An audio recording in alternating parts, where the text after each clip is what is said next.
السلام عليكم ورحمة الله وبركاته. الحمد لله رب العالمين، وأفضل الصلاة والتسليم على رسول الله هادي البشر المستقيم نبينا محمد وعلى آله الطيبين الطاهرين وصحابته الأنصار المهاجرين وعلى وفيهم برحمتك وجودك وكرمك يا أكرم الأكرمين. ثم أما بعد، رب اشرح لي صدري ويسر لي أمري واحلل عقدة من لساني يفقه.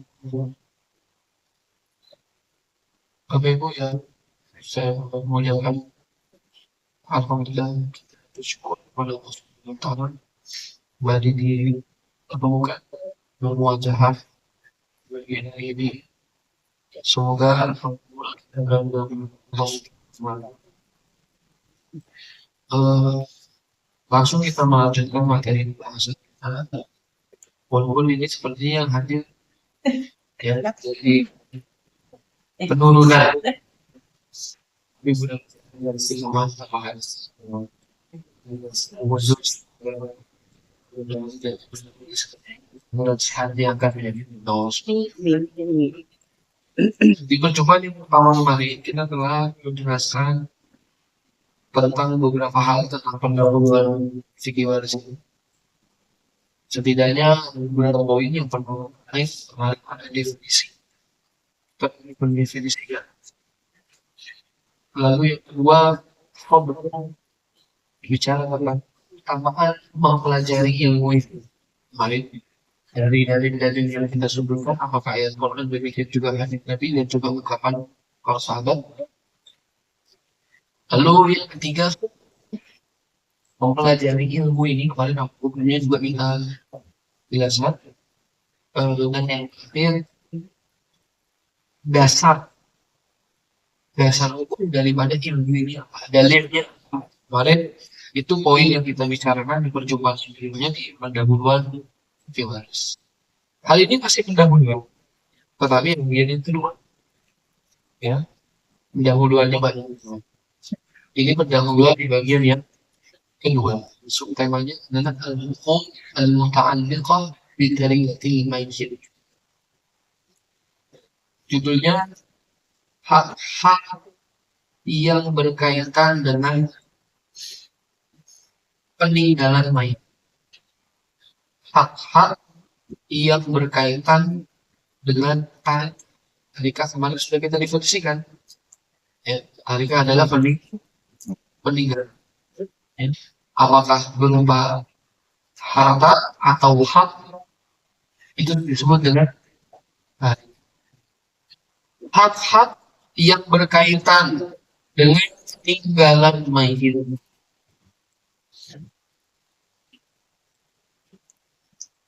Sebelum kita melihat apa saja hak-hak yang berkaitan dengan peninggalan mayit, kita harus mengetahui al-haqqu bidzalika in mazhabitun qabla al-mauti mazhabitun ba'da atau in mazhabitun bil maut, bahwa hak yang berkaitan dengan harta peninggalan itu bisa tetap sebelum kematian dan bisa tetap kematian. Ya. Jadi harta peninggalan, karena harta peninggalan itu memiliki hak. Kapan haknya muncul? Ada yang munculnya saat masih hidup, ada yang munculnya haknya setelah kematian.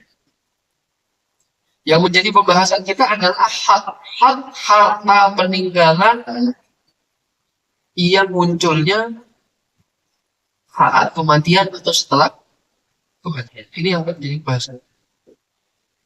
Apa hak-hak yang berkaitan dengan harta peninggalan mayit? Ada 5. Dari yang al-haqqul yang pertama adalah al-haqqul muta'alliq bi'aini tarik, yaitu hak yang berkaitan dengan harta peninggalan itu sendiri. Hak yang berkaitan dengan si peninggalan itu sendiri, si harta itu sendiri. Kaitannya dengan si harta itu sendiri.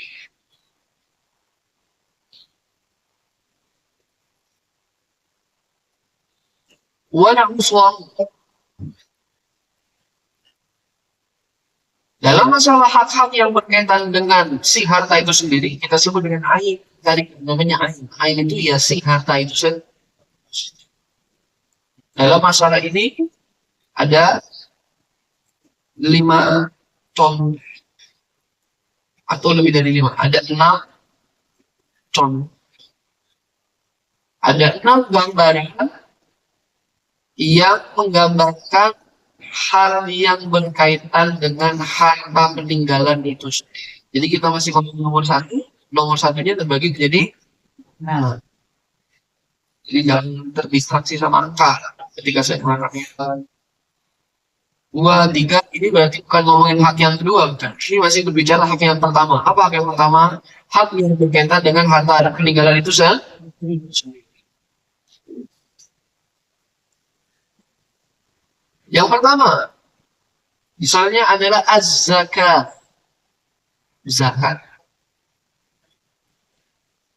Zakat.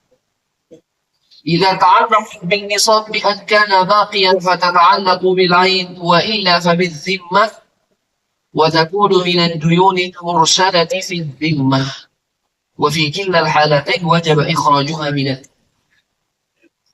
zakat. Ini adalah sebagian yang pertama daripada hak terhadap harta peninggalan. Jika harta peninggalan yang ditinggalkan itu telah sampai kepada nisabnya. Telah sampai kepada nisab. Sudah lulus syarat wajib mengeluarkan si bapak meninggal. Waktu si bapak meninggal, harta meninggalannya itu lulus syarat wajib mengeluarkan. Apakah itu zakat mal ataupun itu zakat badan. Tetapi belum dikeluarkan. Dikeluarkan. Maka harta peninggalannya masih memiliki hak atas dirinya sendiri. Apa yang pertama? Zakat. Oh, peninggalannya misalnya ada emas sekian ratus gram, ada uang tabungan yang disimpan.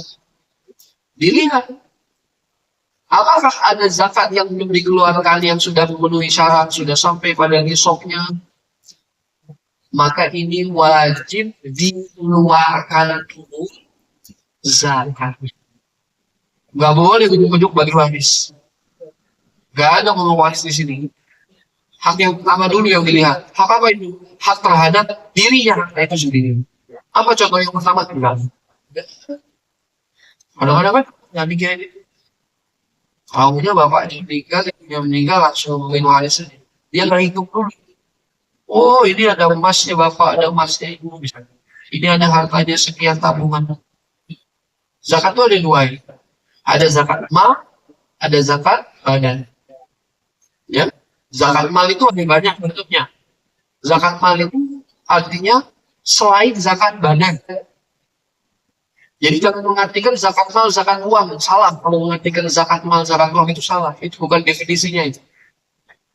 Kan selama ini kalau mau zakat mal artinya zakat uang. Uang. Mal itu harta. Artinya uang. Harta itu pasti jelas. Harta itu gak pasti. Harta itu bentuknya ada banyak. Ada makan, pertanian, itu maksudnya harta. Kalau dia punya peternakan, dia punya pertanian, nanti dilihat syaratnya. Saya mau bahas itu ya, karena kita bukan bagian kata, tapi ini saya hanya menjelaskan saja sedikit berkaitan dengan masalah ini. Ternakan, pertanian,